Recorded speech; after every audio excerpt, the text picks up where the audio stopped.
Saturday, Saturday, Saturday, wrestling, a tradition like any other Saturday night wrestling. Saturday nights were made for wrestling. We've got CM Punk, FTR, and a hot United Center. Saturday! I'm John Wright with my review of AEW Collision, the debut of AEW Collision on TNT on Saturday. Yes, Elton John opening up a show, a wrestling show no less, in 2023. God, wrestling is just so goddamn great and weird and wild, and this is proof that AEW can actually put on a goddamn wrestling show when they want to. With some entertainment, but wrestling. The wrestling aspect of All Elite Wrestling. I can't say it was perfect, but this was as close to a great wrestling show as anything they put on in quite a while. So let me know your thoughts on this show in the comments, please. I do want to say going forward, depending on if Collision conflicts with anything else I'll be reviewing, I will be reviewing Collision weekly. Whether I'm watching it live or watching it afterwards. I'm dropping Rampage, though. Anyway, this was certainly a very, very, very, very hot crowd. Chicago is known for being pretty hot. And Kevin Kelly and Nigel McGuinness calling the action, and JR joined for the main event. And oh boy. Well, we'll cross that bridge when we get to it. The stage looks cool. I like the streamlined look. It looks different. It felt different. CM Punk is back on AEW programming for the first time since, well, he was on the Go Home show for AEW All Out. And whatever side you're on, or if you're like me, and I know I'm like me, you're just happy to see CM Punk back. You're just happy to see a star back. However long he's back for. Because he has suffered injuries, he's older, and who knows how many more miles he has left on his body. But he was motivated. He had his sneakers, his boots around his neck, and he had a sack, his big filled up sack. Yeah, there's going to be a lot of jokes like that. He was ready to cut a goddamn scathing promo, and he did. Now, let me just say before I dive into this, obviously, there's a worked aspect to this. Fans were buying into it hook, line, and sinker. They're going to build up to Punk and FTR against the Bucks and Omega at Wembley or All Out. There's no way they can't do that match at some point. If they don't find a way to do it, I'll be shocked. So he talks about, he thanks the fans, whether you cheer me or boo me or you're indifferent, doesn't matter. You're still here. Those of you that love me, great. Those of you that don't, well, screw you.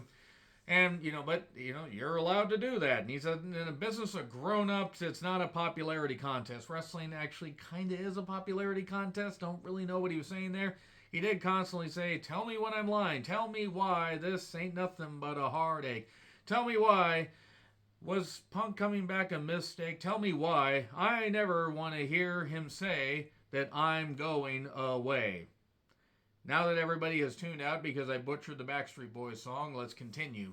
Talks about his past. A lot of cornet face shirts in the crowd. You can be a fan of podcasts, any podcast, wrestling podcast, and go to an AEW show, or go to a WWE show, or go to a wrestling show. Just go to a wrestling show and enjoy wrestling and enjoy entertainment in various forms, and hear the history of wrestling, and enjoy current wrestling. You can do both. You can. I do. So, he's tired of being nice.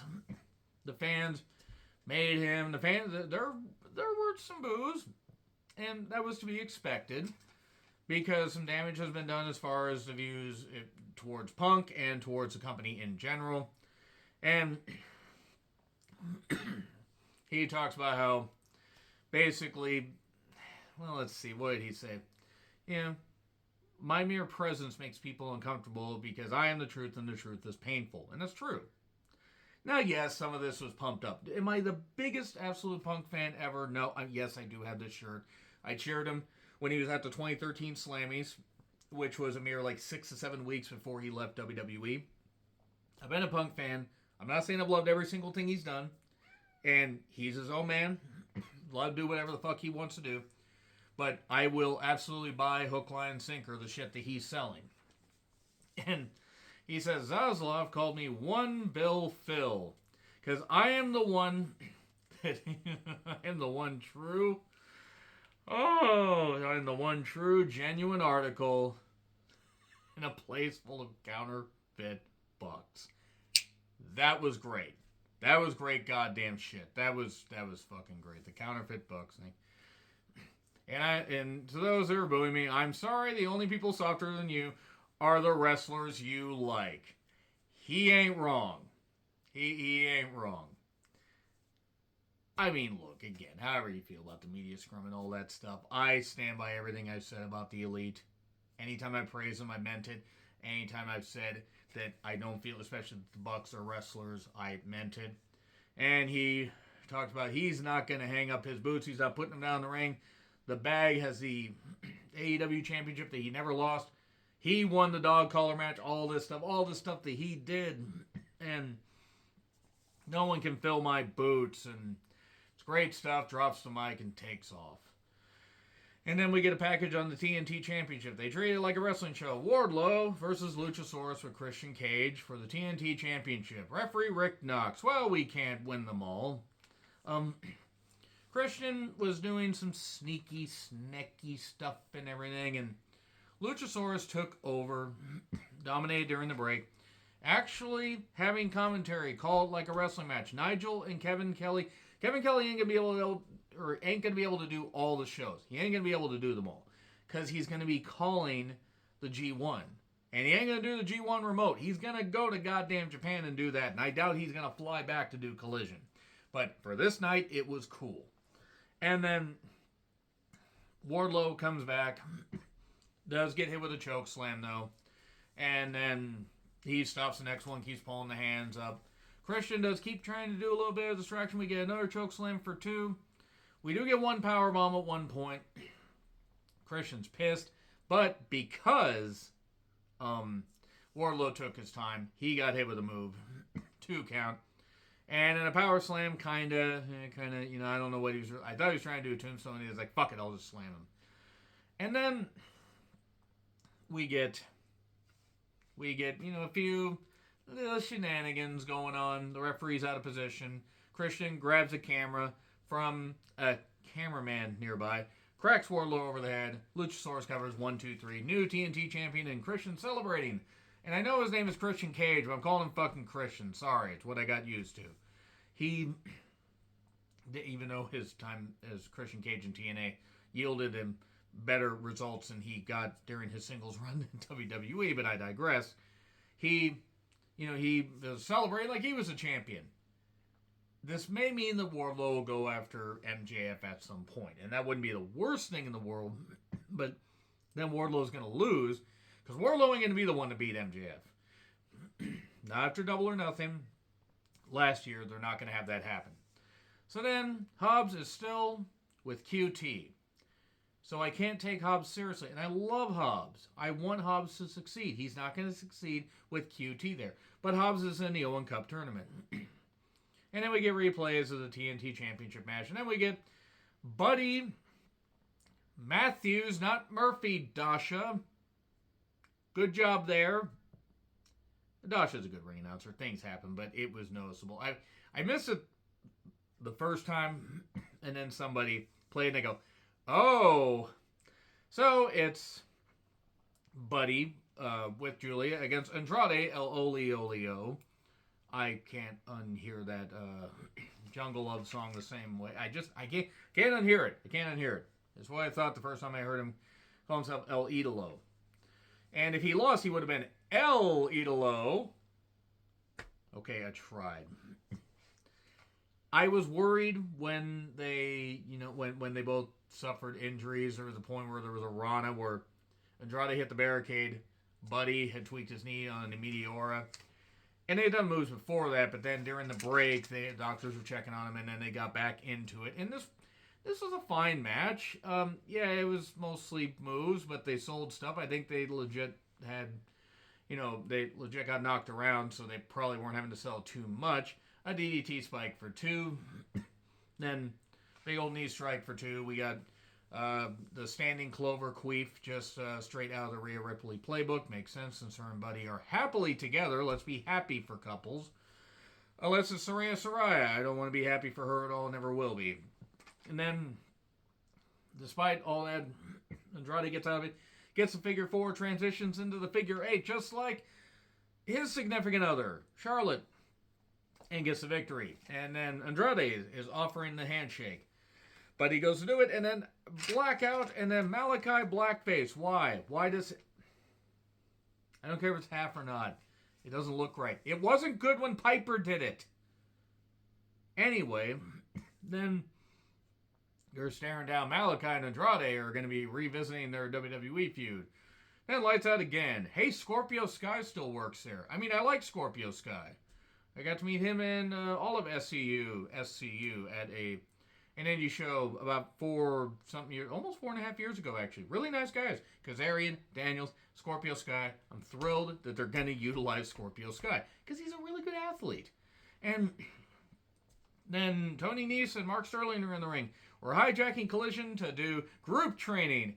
And then the music of the Redeemer hits. And Miro is back. And Miro gets a big pop. And oh boy, Nese, you should have ran. You should have kept running. You shouldn't have stopped running until you were basically in, I don't know, you were in the Rosemont Horizon. You might have been safe there. Is the Rosemont Horizon even still standing? So, Nese got in a few moves. But Miro was just going to beat the shit out of him. He beat him off from behind. He did, like the Sheamus clubbing.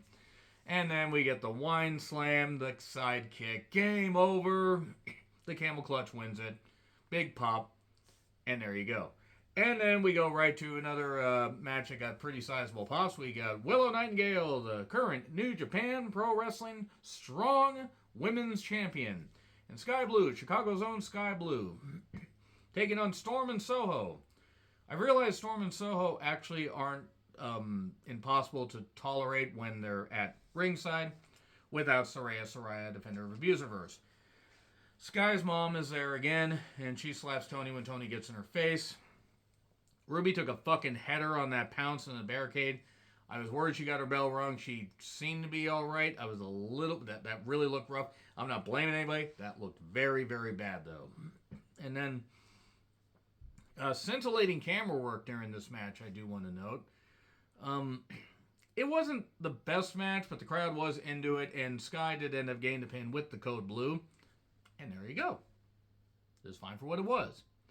And then, apparently Ricky Starks is going to be in the Owen Hart Cup. At least the finals aren't in the Kemper Arena. So then, we're going to have the Acclaimed out to talk. And Kevin Kelly says, going to break. Scissor me, Nigel. Scissor me, no. Which was funny. Jarrett and Mark Briscoe are going to have a concession stand brawl on the 46th anniversary of the Tupelo concession stand brawl that Jerry Jarrett implemented to basically drum up business because of what Nick Goulas and a whole bunch of other stuff happened that would take forever to talk about.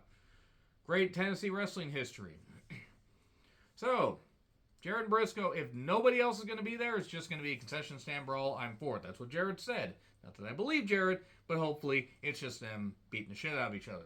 And then Shivani is in the ring. The Acclaim come out. All this basically came down to, Caster did have one funny line. We've stolen more hearts, than Trump has stolen documents. And let's be perfectly honest. I'm just going to say right now to get on my soapbox quickly, if you are still defending that fucking piece of shit, y'all are fucking dumb. This is not about political differences, different ideals, or whatever. If you still are going to buy into any of his bullshit with the amount of boxes and everything, move from room to room, and we're stored in a bathroom. Come on. Let's get our fucking heads out of our asses. And let's vote for smart people, not idiots. Anyway, so Billy has a new scissoring outfit. It's Acclaimed every Wednesday, Acclaimed every weekend, and Shivani even helps scissor. And there you go. We're getting one more, we're probably getting one more tease of a Trios Championship match. Billy will lose, and then the Acclaim will go heel. And I think they can do that all out. I actually think they can extend this longer. but they'll probably do it in a few weeks. So, Dynamite Rundown. It's a lot. Too much for me to write down. I didn't want to pause it and miss anything. Including a blind eliminator tourney for a tag title shot. Shrieking Helen Keller noises. JR joins, and he doesn't sound good. Basically, he doesn't sound good because he suffered a fall. Now, I'm glad JR is okay. He posted a picture. He didn't look great. The man has had health issues. Even if he hadn't suffered the fall, JR probably shouldn't be calling wrestling anymore. I'm just a little bit worried about the guy. That being said, he did get into it at points. He actually started to sound a little bit better, like his, he was starting to like get a clearer head. The heels enter, Juice and Jay, and then Samoa Joe. Crowd actually popped for all of them, especially popped for FTR, and CM Punk. CM against Joe J Juice. The kids can call you Hoju. I'll get back to you on that.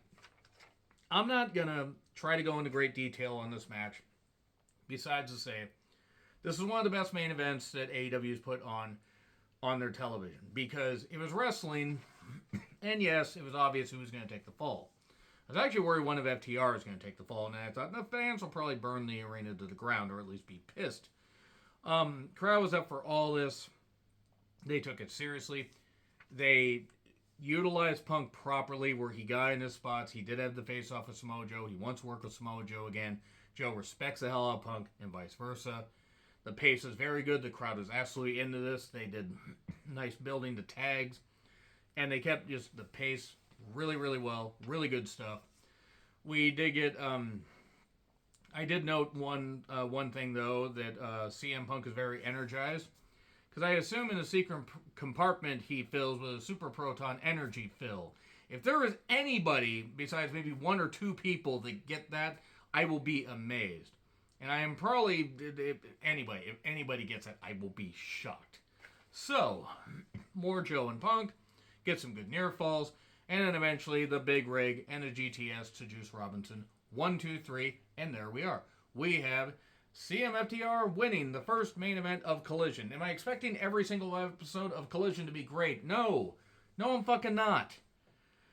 But you know what? This is a hell of a goddamn start. It was a hell of a goddamn wrestling show. It was nice to have things streamlined where, yes, okay, maybe they could have had a sixth match and had maybe one match not go on as long. But honestly, given the fact that Miro squashed Nice and the women's match didn't go on way too long, and they kept the pace up on it and gave plenty of time to the main event, utilize the show format like this more, and we may have something good on our hands. I don't know what the ratings will reflect, but as long as Warner Bros. Discovery executives are happy, and as long as fans are happy, really, who the fuck am I to argue?